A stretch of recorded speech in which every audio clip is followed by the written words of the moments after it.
কে তৈরি করছিল?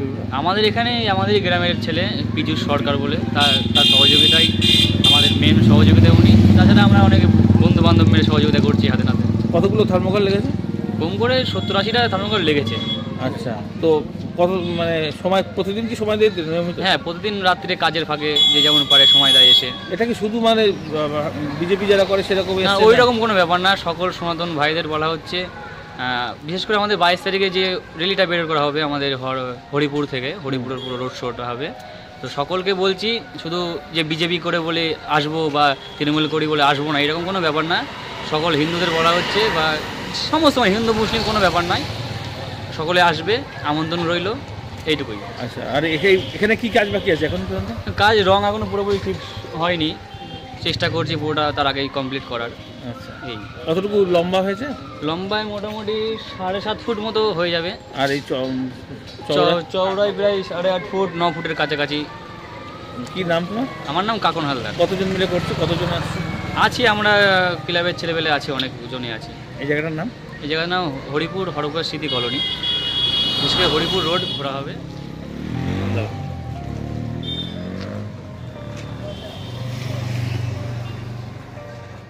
এক মাসের ঊর্ধ্বে এটা আমাদের এখানেই এক শিল্পী এবং আমাদের পাড়ার অনেক মানুষের সহযোগিতায়, সকলের অর্থে এইটা এক মাসের প্রচেষ্টায় এখনও পুরো কমপ্লিট আমরা করতে পারিনি, প্রায় প্রস্তুতি শেষের মুখে। এটা কি মানে কি হবে মন্দির? এইটা নিয়ে আমরা আগামী 22 তারিখ যে রাম মন্দিরের উদ্বোধন, সেই দিন আমরা সন্ধ্যাবেলায় এই মন্দির সহকারে বিভিন্ন বাদ্যযন্ত্রের মাধ্যমে এই রাম মন্দিরকে আমরা হরিপুরের রাজপথ প্রদক্ষিণ করাবো। এই এলাকার সকল সনাতনী মানুষ আমাদের সঙ্গে আছে, তাদের স্বতঃস্ফূর্ততা সেই দিন প্রকাশ পাবে এবং পরিক্রমার শেষে মহাপ্রসাদের আয়োজন করা হয়েছে এবং তাছাড়াও নানা সাংস্কৃতিক অনুষ্ঠান হবে, যেমন কুইজ প্রতিযোগিতা এবং মোমবাতি প্রজ্বলন, বিভিন্ন সাংস্কৃতিক অনুষ্ঠান হবে। আচ্ছা, আর এখানে এই মন্দির কি কমপ্লিট হতে আর কি বাকি আছে? এই মন্দির কমপ্লিট হতে বাকি আছে, এখনও এখানে রামের মূর্তি বসবে, রংটা এখনও পুরো কমপ্লিট করা হয়নি, রং যেহেতু আজকে হলো এখনও শুকাবে। মূর্তি বলতে ছবি? মূর্তি বলতে আমরা মূলত এখানে রামের শিশুর ছবি, শিশুকালের যে ছবি, রামলালার ছবি যেটা মন্দিরে প্রতিষ্ঠা পাচ্ছে, সেই ছবি আমরা এখানে দেব। আচ্ছা, আর তার সঙ্গে কী হবে? তার সঙ্গে এই মন্দির মোটামুটি কমপ্লিট, এর সঙ্গে আর কিছু হবে না। সেই দিন নানা অনুষ্ঠান হবে এবং সব শেষে আমাদের যে মহাপ্রসাদ, সেই প্রসাদ বিতরণ হবে। আপনার নাম, পরিচয়? আমি কমল বিশ্বাস, ভারতীয় জনতা পার্টি নদিয়া দক্ষিণ সাংগঠনিক জেলার সদস্য। দেখুন, শান্তিপুরে এটা নিয়ে বিরাট প্রস্তুতি, শুধু নয়, মানুষের মধ্যে উচ্ছ্বাস, উদ্দীপনা। কারণ 500 বছরের হিন্দু সনাতনীদের আশা আকাঙ্ক্ষা পূরণ হতে চলেছে আগামী 22শে জানুয়ারি। ফলে মানুষের মধ্যেই একটা বিরাট উচ্ছ্বাস, উদ্দীপনার মধ্যে দিয়ে মানুষ নেমে পড়েছেন রাম মন্দির, যে ভব্য মন্দিরের শুভ উদ্বোধন, তাকে আনুষ্ঠানিকভাবে পালন করতে। প্রদীপ ইতিমধ্যেই মানুষের বাড়ি বাড়িতে দেওয়ার কাজ চলছে এবং সবচেয়ে বড় কথা যে এটা কোনো রাজনৈতিক বিষয় নয়। রাম মন্দির রাজনীতির বাইরেও বহু মানুষ, হিন্দু সনাতনী সমাজ, তারা রাস্তায় নেমেছেন এবং রাম মন্দিরকে কেন্দ্র করে, উদ্বোধনকে কেন্দ্র করে তারা রাস্তায় নেমে এই দিনটিকে পালন করতে চাইছে। এই যে মানে অযোধ্যার বিকল্প কি গঙ্গাসাগর? কারণ যেহেতু এই রাজ্যের সরকার দেখা যাচ্ছে যে গঙ্গাসাগর নিয়ে তৎপর হয়েছে বা চণ্ডী পুজো নিয়ে তৎপর হচ্ছে, কিন্তু সেইভাবে অযোধ্যার কথা কিছু বলছে না বা রাম মন্দিরের কথা সেরকম বলছে না। সেটা রাজ্য সরকারের দৃষ্টিভঙ্গি। রাম কারোর তো পৈতৃক সম্পত্তি হতে পারে না, রাম সকলের। রাম আপামর হিন্দু সমাজের, রাম ভারতবর্ষের অস্মিতার প্রতীক। ফলে ভগবান রামের পুজো হচ্ছে, গঙ্গাসাগরে পুজো হচ্ছে, তারপরে আপনার বিভিন্ন মন্দিরে পুজো অর্চনা বাড়ছে। এটা তো হিন্দু জাগরণ ঘটছে, এটা তো আমরা চাই যে হিন্দু সমাজ তারা জাগরিত হোক। সেক্ষেত্রে সম্প্রীতির কোনো বাতাবরণ ক্ষুণ্ণ হচ্ছে না? না না, সম্প্রীতির বাতাবরণ ক্ষুণ্ণ হওয়ার প্রশ্নই আসে না। নানা ভাষা, নানা মত, নানা পরিধানের দেশ। এদেশে রামের জন্মভূমি, সেখানে মন্দির স্থাপন হচ্ছে, সেটাও যেমন হিন্দুদের কাছে গর্বের বিষয়, আমাদের কাছে গর্বের বিষয়, তেমনি অন্যান্য যে সমস্ত ধর্মীয় মতাবলম্বীরা থাকেন তাদের ক্ষেত্রেও তারা যে ধর্মীয় আচার অনুষ্ঠান পালন করেন সেগুলো হচ্ছে, সেগুলো স্বাভাবিকভাবে হচ্ছে। শান্তিতে বসবাস করতে চাই সকল ধর্মের মানুষ। সরকারি ক্ষেত্রে তো এটা নাকি সংবিধানের ক্ষেত্রে বামপন্থীরা বিশেষ করে বলে থাকেন যে সংবিধানের ক্ষেত্রে কোনো সরকার কোনো ধর্মীয় বিষয়ে হস্তক্ষেপ করতে পারে না, ডেভেলপে টাকা দিতে পারে না, কোনো পরিকল্পনা রূপায়িত করতে পারে না, সেক্ষেত্রে কীভাবে? না দেখুন, প্রথম কথা হচ্ছে রাম মন্দির কোনো সরকারি অর্থানুকূল্যে তৈরি হচ্ছে না। রাম মন্দির সম্পূর্ণরূপে ভারতবর্ষের রাম ভক্ত যারা আছেন তাদের ব্যক্তিগত অনুদানেই তৈরি হচ্ছে। আমরাও রাম মন্দিরের জন্য যতটা সামর্থ্য, সে সামর্থ্য অনুযায়ী অর্থ দিয়েছি। ভারতবর্ষের সর্বস্তরের মানুষ তারা অর্থ দিয়েছেন যারা রাম ভক্ত আছেন। সেইভাবে রাম মন্দিরের পুনর্নির্মাণ হচ্ছে। কিন্তু এক্ষেত্রে রাজনীতি আনাটা ঠিক নয়। রাম মন্দির সকলের, রাম ভারতবর্ষের সবার জন্য। সেই জন্য শান্তিপুর বা পুলিয়া অঞ্চলে কি কি চোখে পড়ে যাবে? যেমন বিভিন্ন মন্দির, মঠ, সেগুলোতে পুজো অর্চনা শুরু হবে। ফুলিয়া, শান্তিপুরের সনাতনী মানুষ তারা ইতিমধ্যে বিভিন্ন পরিকল্পনা নিয়েছেন।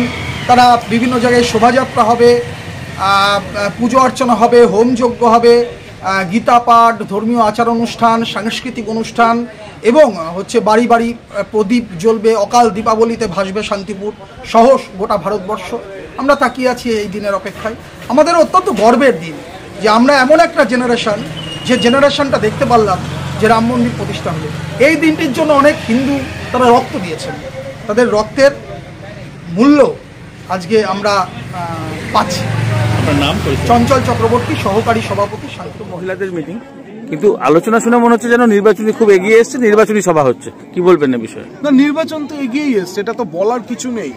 ডিএমদের ব্যস্ততা, দিল্লির নির্বাচন কমিশনের ব্যস্ততা, আমাদের যশস্বী প্রধানমন্ত্রী, ওরা বলে আমি বলি না, তার ব্যস্ততা, স্বরাষ্ট্রমন্ত্রীর চিন্তাভাবনা, রেলমন্ত্রীর উত্তেজনা তৈরি করা, এগুলো থেকে তো মনে হচ্ছে নির্বাচন এগিয়ে এসছে। তাই আমরাও নির্বাচনে নামার জন্য প্রস্তুত নিচ্ছি।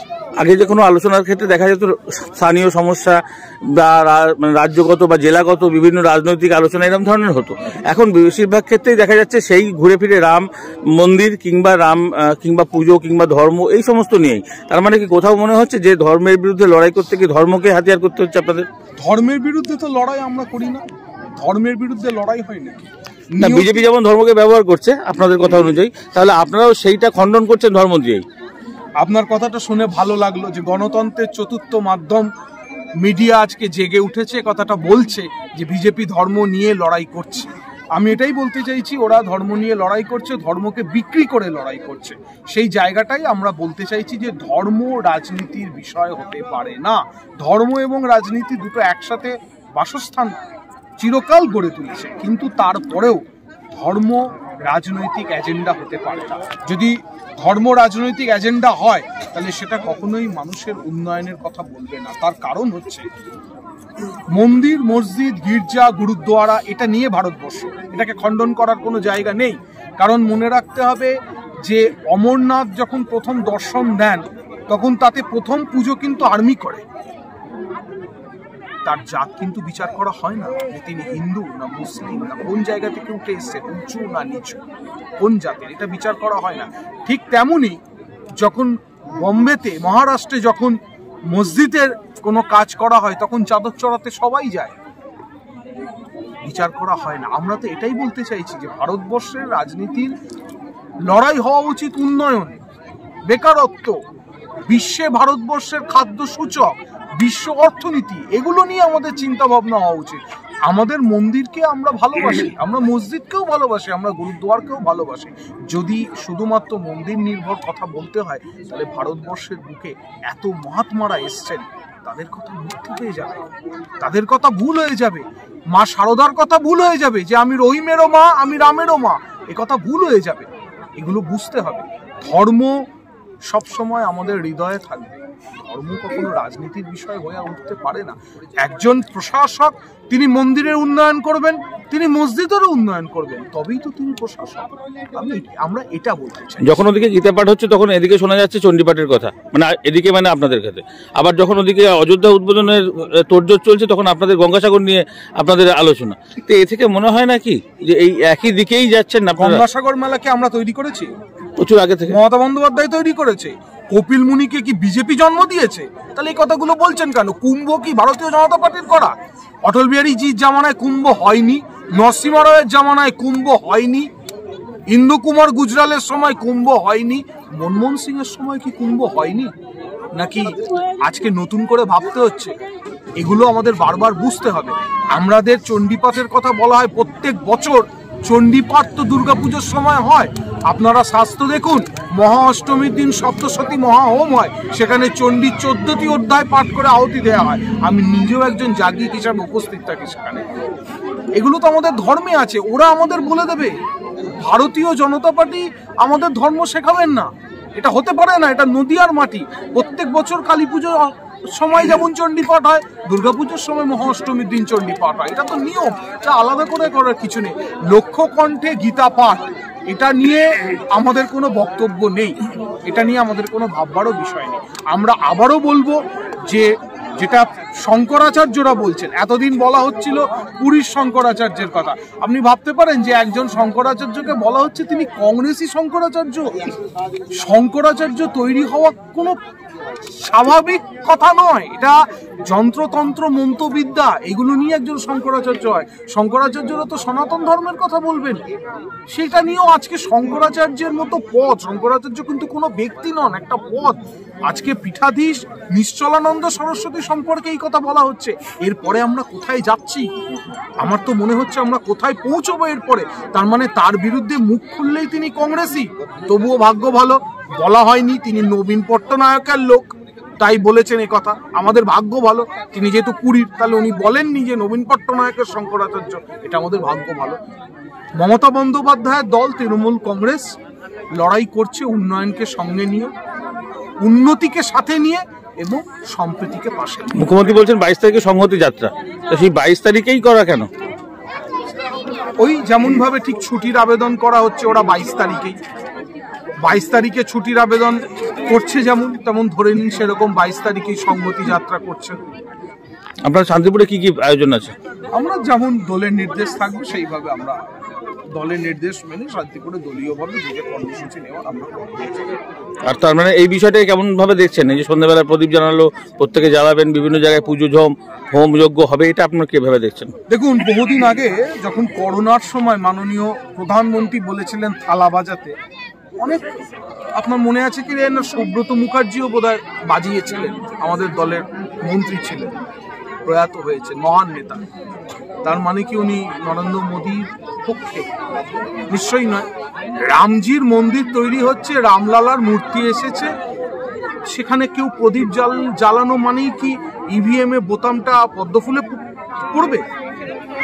এটা তো বলা খুব মুশকিল, এটা কিন্তু বলা খুব কঠিন ব্যাপার। রামজির মূর্তি উদ্বোধনের দিন যদি কেউ প্রদীপ জ্বালে, তার মানেই সে বিজেপি সমর্থক হয়ে যায় না। আমি এটাই বলতে চাইছি। কারণ মনে রাখতে হবে যে রামচন্দ্রের যদি আমরা পুজো করি, ভারতবর্ষের অনেক জায়গা আছে যেখানে হিড়িম্বা রাক্ষসীরও পুজো হয়। ভারতবর্ষের এমন অনেক জায়গা আছে যেখানে বিভীষণকেও খারাপ বলা হয়, কিন্তু বিভীষণ ধর্মের পক্ষ নিয়েছে।